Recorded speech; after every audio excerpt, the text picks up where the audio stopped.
This is the story of buoy number 1 and its journey so far this year. If you can remember back to March, we deployed this system north of Alaska in the Beaufort Sea.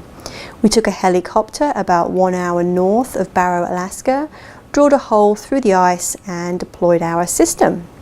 For the first few weeks, we really didn't see very much movement as the pack ice is pretty static.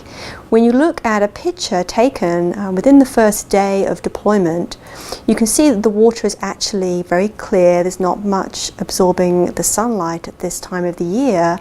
The black dot that you see is the next instrument at 10 meters, the camera's at 20 meters, and the very bright light that you see is coming down through the hole that we drilled in order to deploy the instrument, and this hole freezes up within a day or so.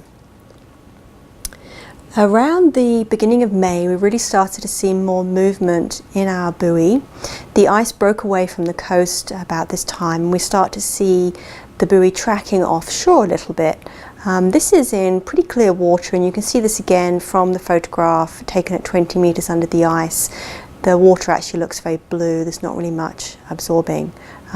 Through the end of May and the beginning of June, the buoy actually really started to move west quite fast, and around the 1st of June it crossed over Barrow Canyon.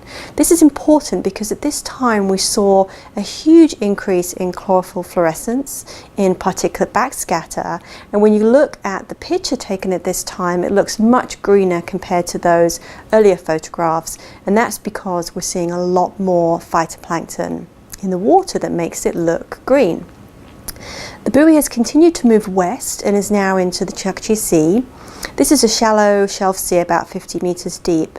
The buoy is still in ice, but you can see from the picture of where the ice extent is by mid-June and the location of the buoy with the red star that the system is quite close to the edge of the pack. We know it's still in ice because we can see this from the pictures, but I have seen a really big increase in the amount of sunlight penetrating through the ice and reaching my sensors. So I'm thinking that the ice is starting to thin in this location, and we might actually start to see the system melt out in the next couple of weeks. So I'm really excited to see what the data looks like over the next month or so.